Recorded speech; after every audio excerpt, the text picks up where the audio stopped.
Ya, baik. Ini adalah contoh daripada case report yang pernah saya lakukan di sebuah rumah sakit dengan judul proses asuhan gizi terstandar pada hematemesis melena dan sklerosis portal tract. Harapannya dengan informasi dan sharing ini dapat menambah wawasan juga kepada Bapak, Ibu, dan teman-teman peserta webinar siang hari ini tentang bagaimana menjalankan atau melakukan case report sesuai dengan basic dari PAGT itu sendiri, dan nantinya akan dituangkan kepada penulisan ilmiah ya sebagai syarat tadi dalam mengikuti lomba penulisan karya ilmiah atau penulisan asuhan gizi yang terstandar.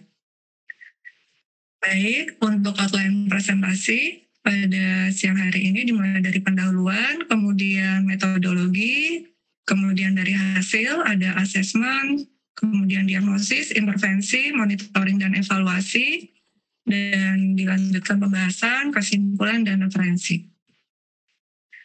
Berikut adalah daftar singkatan yang digunakan dalam penulisan PPT ini.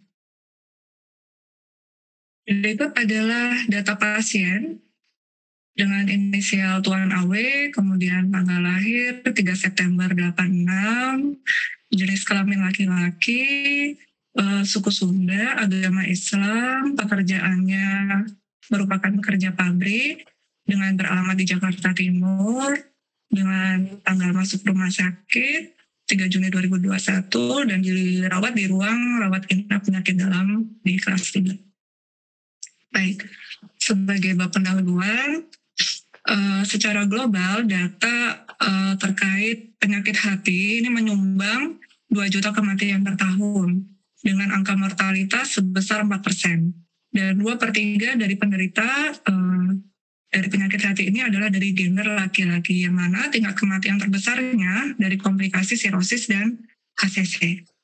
Nah, sedangkan di negara Indonesia sendiri, diketahui bahwa prevalensi hepatitis B sebesar 7,1% atau dialami sebanyak 18 juta penduduk, dan hepatitis C dengan prevalensi 0,1% dialami 2,5 juta penduduk, yang mana juga hepatitis B dan C ini juga akhirnya nantinya secara jangka panjang dapat berkembang menjadi sirosis hepatis. Tapi tergantung kebaikan hati seseorang. Ini data menurut Kemenkes RI 2022. Ya, baik. Untuk kita mengetahui untuk di pendahuluan juga ini perlu ditampilkan bahwasanya alur berpikir dari liver atau hati ini merupakan organ yang vital yang berada di rongga abdomen atau di saluran pencernaannya, berfungsi sangat vital dalam hal metabolisme dan juga pengaturan dan juga sekaligus penyimpanan zat-zat gizi. Nah, yang dialami oleh pasien atau Tuan AW ini juga merupakan indikasi awal daripada terjadinya gangguan hati yang lebih lanjut, yaitu hepatoportal sklerosis, yang mana secara jangka panjang dapat mengakibatkan liver failure dan ditandai dengan adanya gejala anemia dan juga trombositopenia. Nah, kemudian ternyata dengan kondisi hematemesis melena yang dialami oleh pasien ini terjadi juga varises esofagus ya dari pemeriksaan klinis ya, yang mana varises ini menandakan adanya pelebaran daripada pembuluh darah dan juga diduga pecah sehingga menyebabkan terjadinya hematemesis dan melena tadi ya, yang mana hematemesis itu berarti muntah yang disertai oleh darah, dan yang melena adalah tinja disertai oleh darah yang berwarna kehitaman. Ya, dan ada rencana-rencana terapi medis ke depannya yang harus dilakukan oleh Tuan AW dalam mengatasi masalah ini, seperti contohnya IgD ligasi. Nah, untuk hematemesis sendiri, itu adalah muntah yang disertai dengan darah. Ini tadi dapat disebabkan oleh karena pecahnya varises atau pembuluh-pembuluh darah di rongga esofagus tadi. Namun tidak hanya itu, bisa juga disertai atau disebabkan oleh pemicu lain seperti peptic ulcer disease yang menyebabkan inflamasi peradangan dan juga bisa pelukaan sehingga menyebabkan muntah disertai darah. Kemudian tinja berwarna kehitaman atau melena ini juga dapat disebabkan oleh perdarahan yang mungkin bisa diduga sebetulnya terjadi secara kronik dan juga terjadi internal bleeding sehingga yang mana darah itu sebetulnya sudah cukup lama durasinya berada di saluran pencernaan pengeluaran darah tersebut sehingga dikeluarkan dalam bentuk tinja yang berwarna kehitaman. Nah, kita mengetahui bahwa hati memiliki fungsi metabolisme dan juga penyimpanan zat-zat gizi. Ini merupakan organ yang vital terkait bagaimana zat-zat gizi ini terpakai dalam tubuh seorang individu.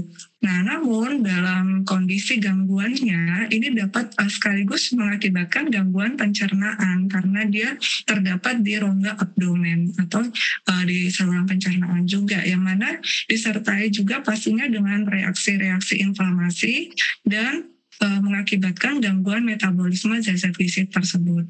Nah, untuk gangguan pencernaan ini sendiri dapat mengakibatkan pasien mengalami anoreksia dan mengakibatkan asupan yang tidak adekuat, asupan makan yang tidak adekuat, khususnya secara oral ya. Sehingga secara berkelanjutan dapat menimbulkan kehilangan massa otot dan implikasinya adalah penurunan berat badan. Sehingga sering sekali terjadi mayoritas pasien-pasien dengan gangguan saluran pencernaan tadi berimplikasi kepada kejadian malnutrisi. Nah, namun dari beberapa sumber referensi, salah satunya dari Brown et al. Tahun 2018, ini kejadian malnutrisi sekitar 40-80% ini juga dapat disebabkan dari efek-efek terapi atau farmakologis yang dijalani oleh pasien, selain dari masalah asupan makannya semata. Ya, baik. Kemudian metodologi yang dilakukan pada pelaksanaan case report ini adalah penggalian data primer mulai dari asesmen, kemudian intervensi dan juga monitoring evaluasi. Ya, data primernya berupa wawancara yang digali seperti asupan makan, kemudian riwayat personal, kemudian pengukuran, contohnya pengukuran antropometri, dan kemudian observasi terkait data-data fisik klinis dan biokimia. Baik, kemudian kita masuk ke bab hasil. Nah, sebagai seorang nutritionist dietitian, kita juga perlu melakukan validasi screening yang sudah dilakukan oleh teman-teman perawat ya di ruang rawat inap khususnya di sini. Nah, dilakukan dengan metode MST atau Malnutrition Screening Tools. Kita melakukan validasinya bahwasanya pada kasus ini pasien tersebut mengalami penurunan berat badan sekitar 1-5 kg ya. Kemudian disertai juga penurunan asupan makan sehingga disimpulkan bahwa skor MST-nya 2 dengan risiko malnutrisi sedang dengan MONEF rencananya 3 hari. Nah, kemudian dari asesmen yang pertama dilakukan asesmen asupan makan atau dietary. Kita gali dulu dari riwayat asupan makan, bisa secara recall, kemudian diperkuat juga dengan FFQ. Nah, kemudian didapatkan data asupan dari energi, kemudian protein, lemak, karbohidrat, dan kemudian dilakukan dibandingkan dengan referensi atau standarnya. Dan seperti tadi yang dijelaskan oleh Ibu Suset dan Pak Syafi, bahwasannya memang penjelasan lebih ke arah interpretasi hasil lebih ke arah penjelasan. Namun di sini saya sengaja menggabungkan supaya lebih praktikal secara presentasinya ya, untuk teman-teman juga supaya bisa lebih oh ternyata data sekian, kemudian kita interpretasikannya menjadi sesuai standarnya menjadi hasilnya seperti apa, seperti itu. Namun tapi tadi sesuai dengan arahan dari Selvi dan Ibu Suset bahwa interpretasi hasil itu baiknya nanti dilakukan atau dituangkan secara detail di bab pembahasan. Baik, ini untuk data asupan makannya, kita bisa mengetahui bahwa dari asupan presentasi pemenuhan energi, protein, lemak, karbohidrat, ternyata pasien mengalami defisit ya. Ada yang defisit tingkat berat dan juga ada yang defisit tingkat sedang ya. Nah, kemudian dari asesmen biokimia, dari data lab awal yang dimiliki oleh Tuan Awe atau pasien, ini juga ada beberapa indikasi penurunan ya, seperti hemoglobin, ya, kemudian hematokrit, PMCH, kemudian ada juga trombosit, ya, natrium dan kalium, ketidakseimbangan elektrolit. Nah, ini juga ada keterangan atau interpretasinya pasien juga mengalami anemia grafis ya secara data labnya, kemudian ada trombositopeni, limfopeni, hiponatremi, dan hipokalemia dibandingkan dengan nilai rujukan. Nah, nilai rujukan ini bisa digunakan untuk yang biokimia berdasarkan data masing-masing rumah sakit, karena biasanya masing-masing lab ini memiliki data rujukan ya. Ini bisa menjadi salah satu saran ya, supaya teman-teman juga bisa lebih praktis ya melakukan tes tadi di ranah setting klinis masing-masing tempat. Nah, kemudian terkait asesmen fisik klinis dari tanda-tanda vital seperti tekanan darah, nadi, ya, laju nafas dan sebagainya, ini juga diambil datanya. Ya, seperti di sini ada sedikit yang lebih tinggi seperti tekanan darah, kemudian sedikit lebih rendah dari tekanan darah, kemudian nadinya sedikit lebih tinggi dan juga laju nafasnya, kemudian pasien tampak pucat, dan juga adanya ikterus ya atau jaundice, kemudian toleransi makannya kurang ya. Ini bisa karena pasien juga mengalami kurang nafsu makan ya karena terjadi hematemesis melena tadi.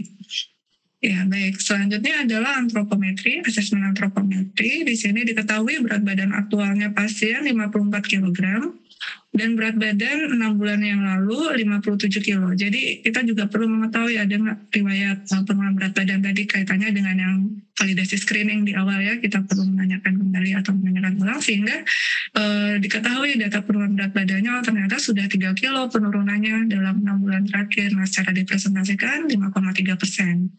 Nah, di sini sudah merupakan data pertimbangan lagi untuk kedepannya kita bagaimana untuk tindakan ininya ya, intervensinya. Kemudian berat badan ideal di sini bisa diketahui 62,1 kilo dengan lila atau lingkar lengan atas ini diketahui 23 cm.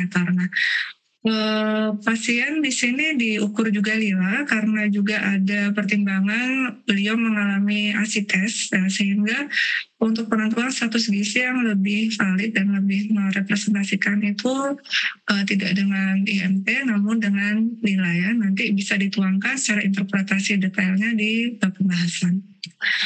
Baik, kemudian asesmen personal. Nah, ini kita perlu kaji juga dari data-data pasien, seperti pasien merupakan pekerja pabrik, bagian mekanik, dengan durasi kerja 8 jam per hari, dan sering bekerja pada shift malam. Ya.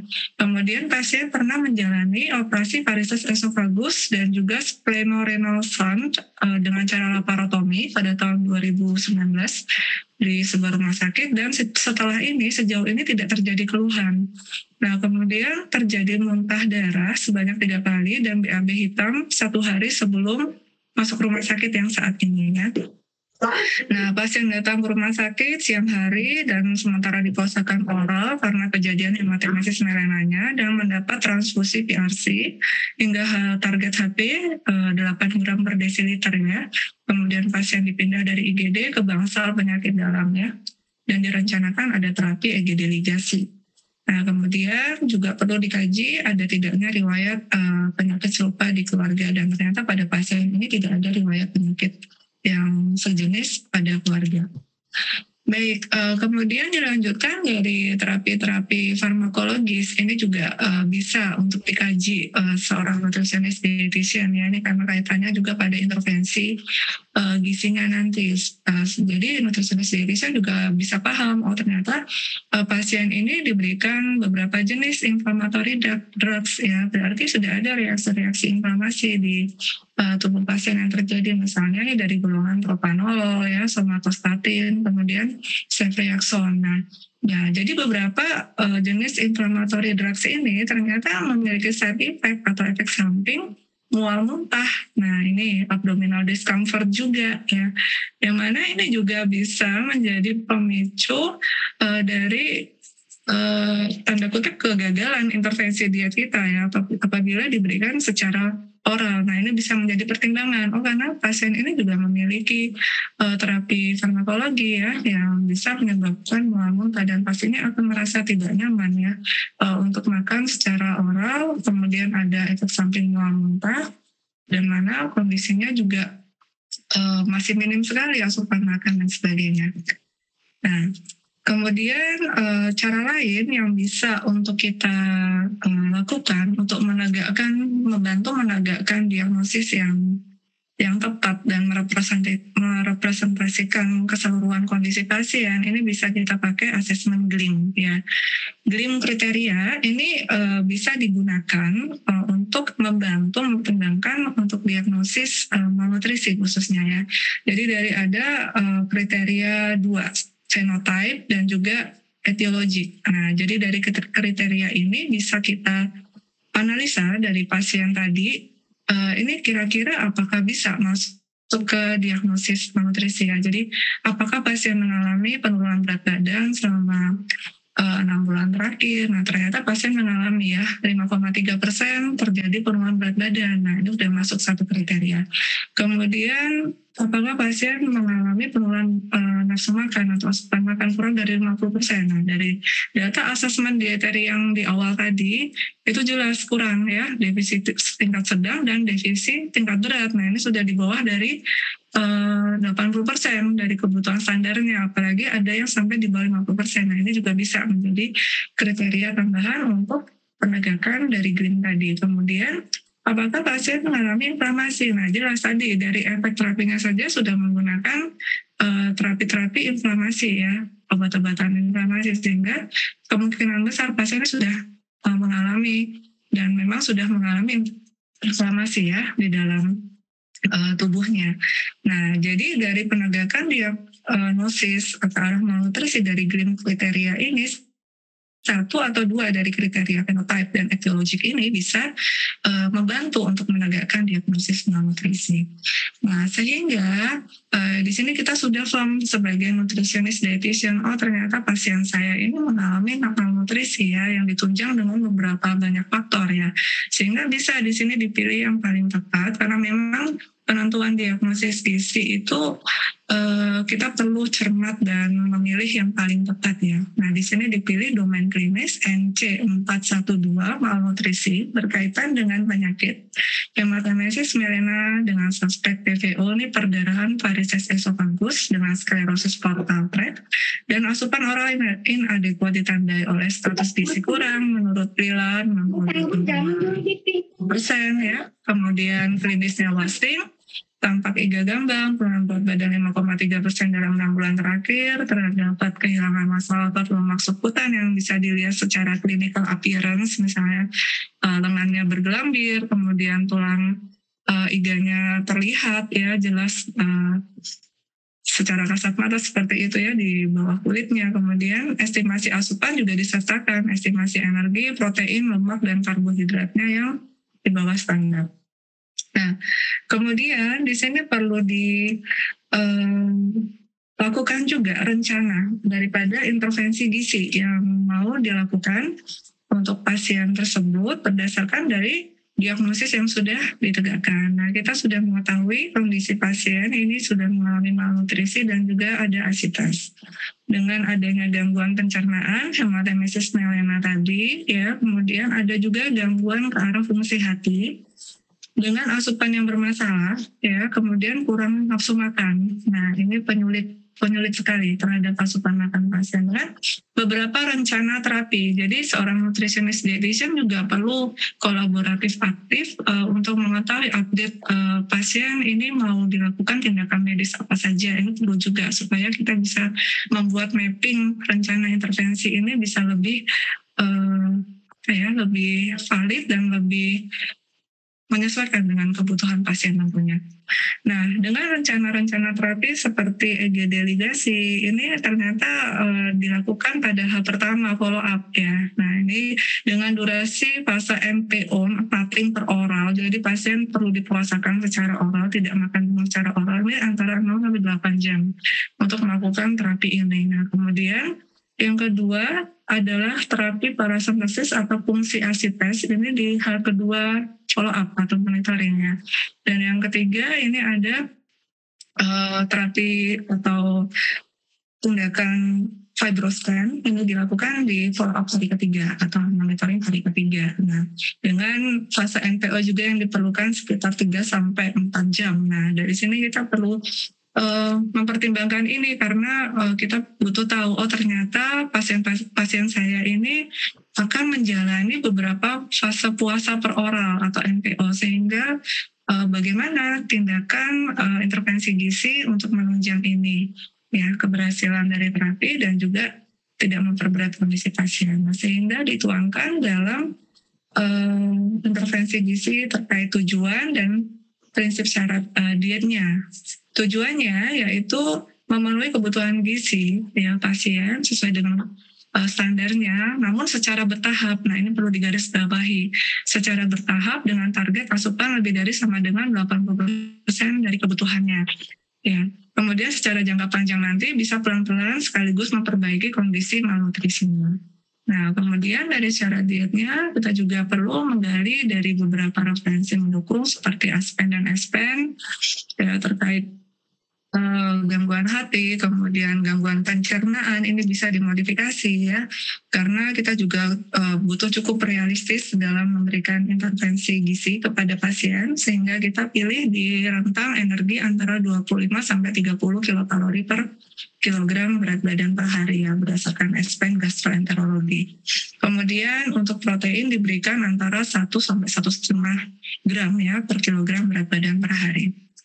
Nah, kemudian kita lakukan perhitungan kebutuhan energi dan zat gizinya sesuai dengan referensinya. Ya, jadi kebutuhan energi kita pilih 30 kilokalori dengan asupan energinya kebutuhan 1.900 kilokalori per hari, kebutuhan proteinnya ditentukan 1,2 gram per kilogram berat badan ideal per hari, mencapai kebutuhannya yaitu 75 gram per hari. Lemaknya dengan kebutuhan 52 gram per hari dan juga karbohidratnya sekitar 298 ya, atau hampir 300 gram per hari ya. Nah, kemudian ini ada intervensi gizi ya di ranah implementasinya. Tadi dari beberapa jenjang terapi medis yang perlu dilakukan oleh pasien ya, dengan adanya fase NPO dari pra EGD ligasi ya di follow up hari pertama.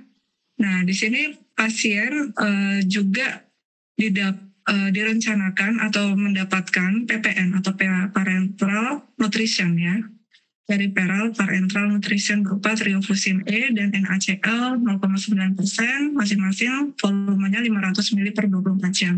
Nah, ini kita perlu ketahui juga kandungan-kandungan dari parenteral nutrition yang diberikan kepada pasien yang berkontribusi juga kepada asupan energinya. Nah, sehingga diimplementasikan pada hari pertama follow up-nya yaitu diet cair jernih dengan volume 100 ml atau 100 cc ya per oral dengan kondisi pasca EGD ligasi. Jadi setelah dilakukannya EGD ligasi baru diberikan diet cair jernih ini. Nah, sehingga kita juga perlu cermat ada kayak mapping atau pembagian ya, estimasi pembagian energi ini dari kebutuhan 1.900 kalori per hari. Nah, pasien saya akan saya rentang 1.400 sampai 1.500 kilokalori per 24 jam. Ini dari oral atau oral ya, via oral atau dimakan lewat mulut biasa. Kemudian PPM-nya berkontribusi 500 kilokalori per 24 jamnya. Nah, ini sudah bisa mencakup kebutuhannya 1.900 ini. Nah, dengan estimasi asupan pada hari pertama daripada follow up-nya ini sekitar 580 kilokalori per hari.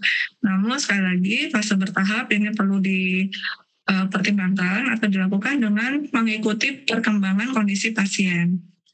Nah, Kemudian lanjutannya ini juga perlu dilakukan edukasi terkait intervensi gizi yang diberikan nutritionist dietitiannya ke pasien ini, supaya tujuannya pasien ini memahami, oh saya akan diberikan ini sama nutritionist dietitian saya, sehingga harapannya juga bisa menunjang intervensi gizi, kemudian dapat memenuhi daripada tujuannya tadi, supaya asupan pasien ini bisa lebih tertata dan bisa lebih terstruktur ya makannya, kemudian pemenuhannya itu juga apalagi bisa mencapai dengan standar yang diperlukan saat itu ya.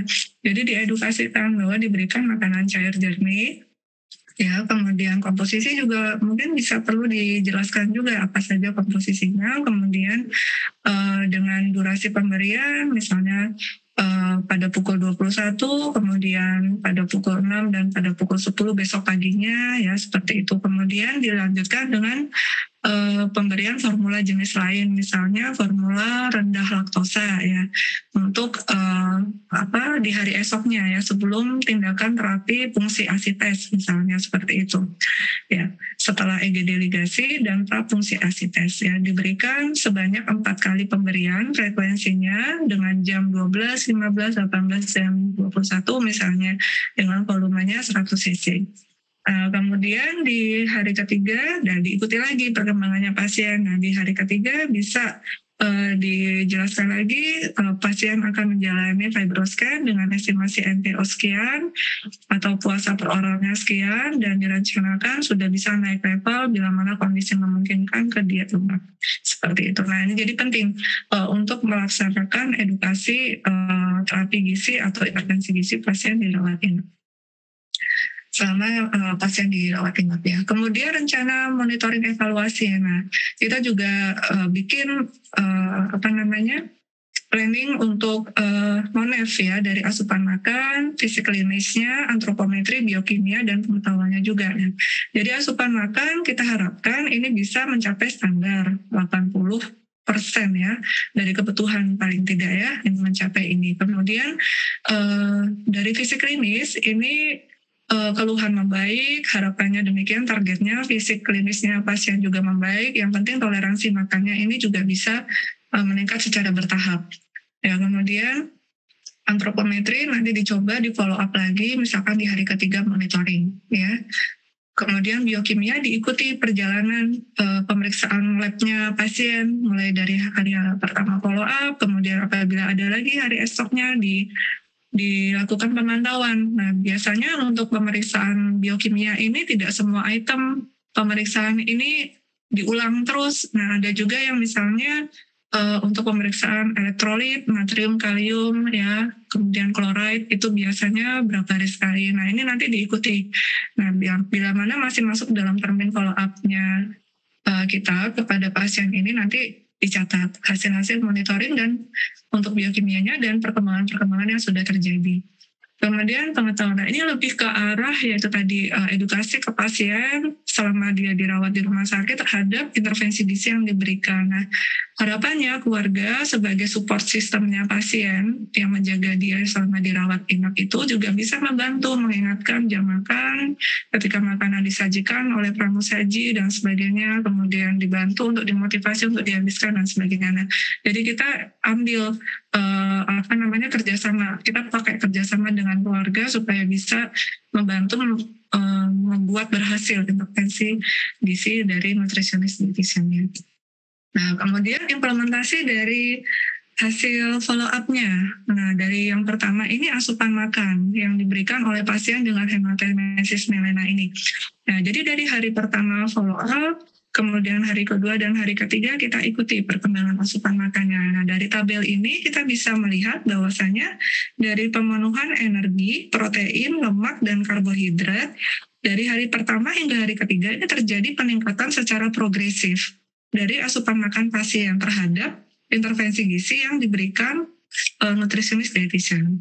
Nah, dengan adanya berbagai macam terapi medisnya tadi dengan fase NPO dan juga jenis-jenis makanannya yang mulai dari sangat ringan, mulai makanan cair jernih ya, kemudian naik ke makanan cair penuh berupa CLLM atau cair low lactose milk ya, ini singkatan. Kemudian dari hari ketiga juga sudah mulai naik level ke bubur ya atau diet lunak. Nah ini juga sudah mulai meningkat ya, dan peningkatan yang signifikan ini di hari ketiga follow up. Nah, bisa dipresentasikan dengan lebih menarik dengan menggunakan grafik, jadi kelihatan pergerakan peningkatannya. Mulai hari pertama asupan ya, dari energi 500 sekian, kemudian naik ke 1000, kemudian di follow up hari ketiga, ini sudah ke 1700 ya.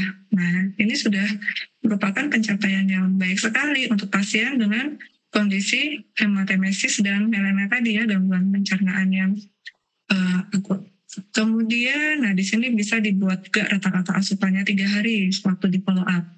Ya, dan rencana tindak lanjutnya setelah itu akan dilakukan pengubahan diet atau peningkatan kalorinya lagi, energinya lagi sebesar 1900 ya.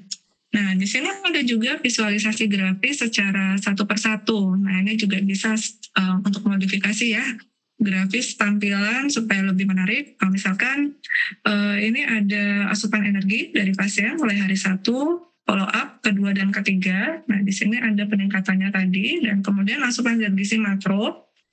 Nah, asupan zat gizi makro ini bisa di cross check dengan gold standard atau kebutuhannya dari karbohidrat, lemak, dan protein ya. Diketahui di sini hari pertama follow up ya, masih dalam fase hari pertama diintervensi, jadi pemenuhannya memang masih di mayoritas di arah karbohidrat ya, karena juga pemberiannya makanan cair jernih. Kemudian hari kedua sudah bisa dilihat ada perkembangan yang lebih baik, jadi dari karbohidrat sudah mulai meningkat persentase pemenuhannya ya dibanding grafik yang hari pertama.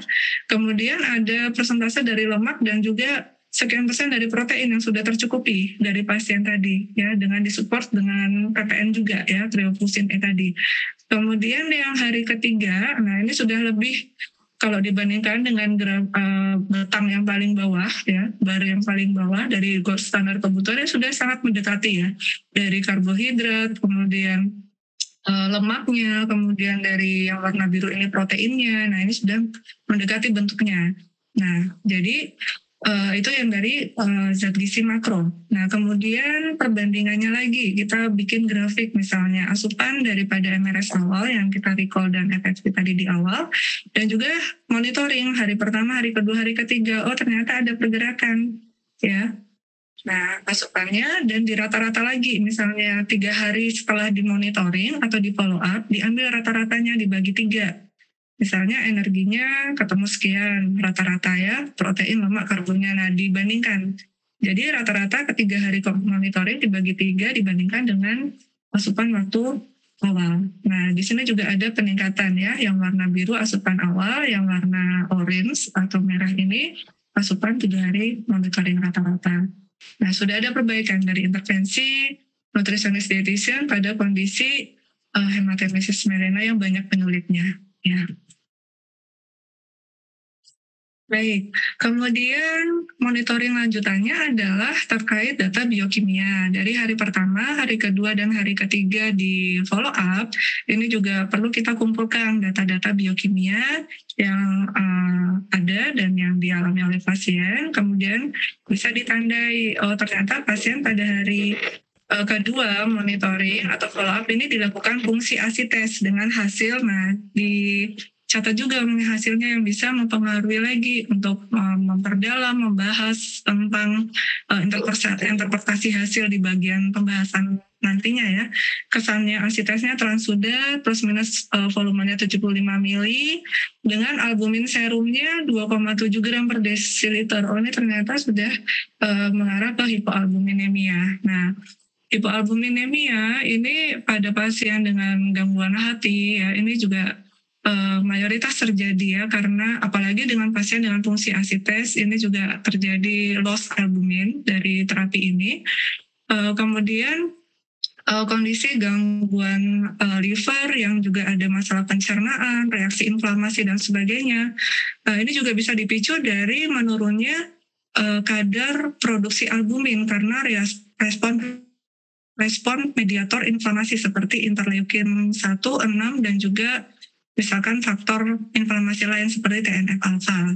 Nah, jadi oleh sebab itulah mengapa albumin atau khususnya hipoalbumin itu sebagai marker atau penanda dari kondisi inflamasi.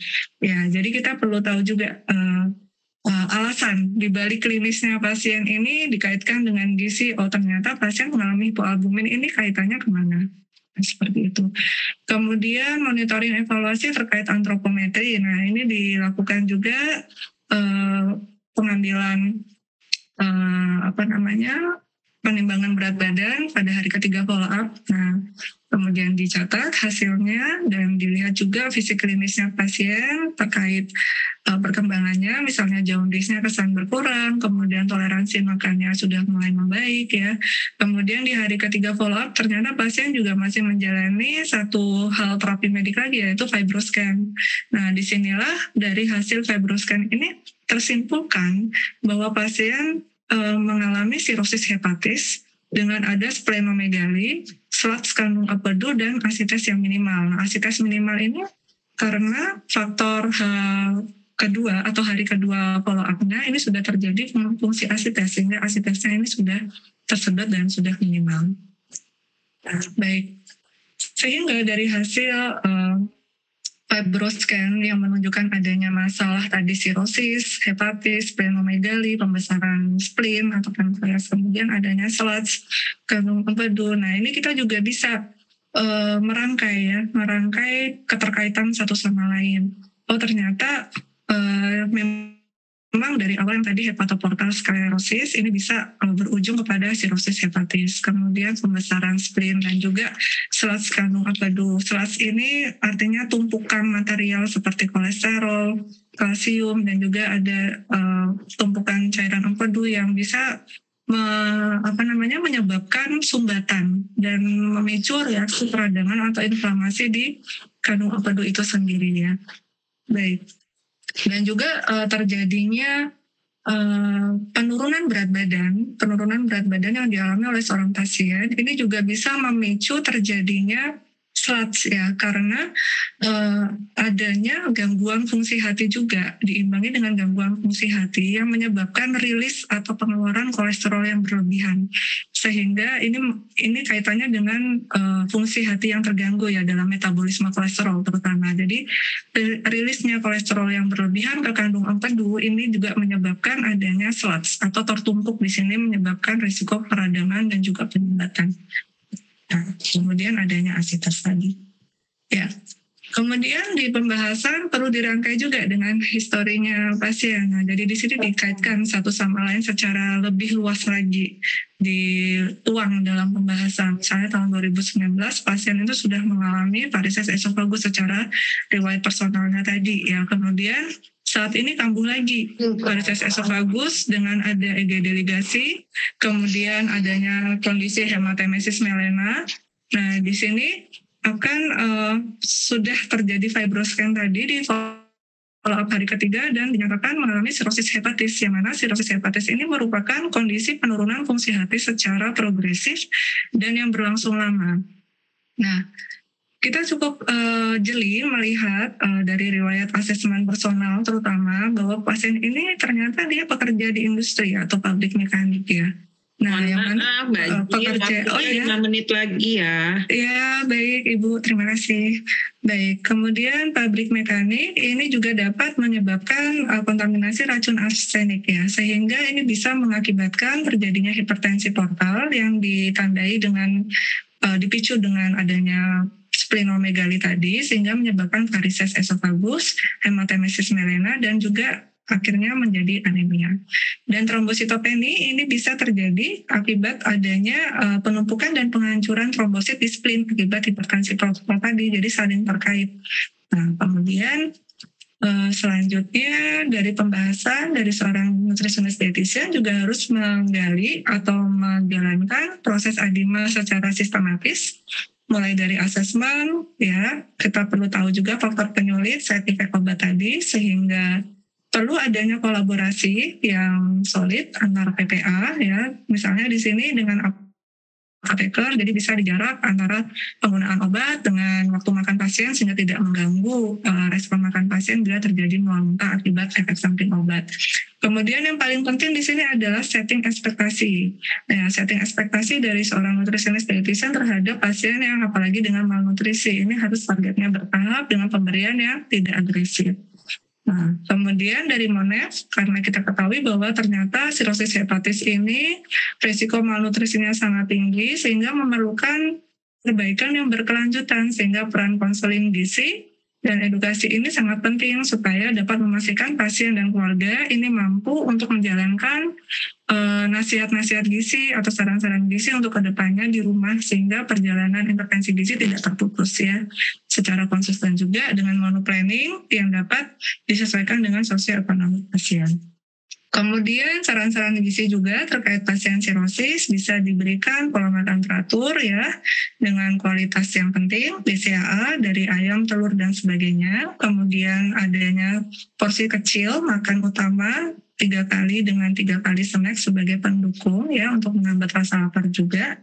Dan mencegah katabolisme glukosa protein dan memungkinkan juga pemberian dari ONS ya, untuk menambah asupan energi dan zat gizi. Baik, kemudian ini pilar penting terhadap konseling gizi untuk pasien ya, supaya mencegah daripada terjadinya readmisi dengan menjaga pola makan pasien yang bisa konsisten ya, dilakukan secara informatif dan edukatif dengan contoh dari pemorsian, bisa menggunakan foto buku makanan yang lebih praktis ya untuk setting rawat inap. Ya, kemudian diperjelas lagi bahwasanya dengan cara URT ya, atau ukuran rumah tangga ya, untuk bisa pasien dan keluarganya memahami dengan baik ya, dari komponen-komponen lauk, sayur, buah, dan sebagainya. Baik, ini adalah contoh dari media edukasi atau leaflet yang diberikan kepada pasien. Dan akhirnya pada kesimpulannya bahwa untuk pasien hematemesis melena ini, perbaikan asupan makan pada pasien dengan malnutrisi ya, dengan gangguan pencernaan dan fungsi hati dapat dicapai dengan fase bertahap pada hari ketiga monitoring dengan target lebih dari 80% kebutuhan ya. Dan yang kedua, nutritionist dietitian berperan sangat penting ya dalam pencapaian tujuan intervensi selama dan pasca rawat inap melalui kolaborasi antar PPA dan edukasi konseling gizi yang secara efektif. Jadi pencapaian walaupun sekecil apapun dari pasien yang kita tangani ini bisa kita apresiasi ya, apalagi dengan berbagai macam faktor penyulit tadi ya. Baik, ini adalah referensi yang digunakan dalam membuat PPT dan case report ini. Ya, semoga bermanfaat dan terima kasih. Ya, baik, saya kembalikan kembali layar dan waktu kepada Ibu Triani selaku moderator. Terima kasih.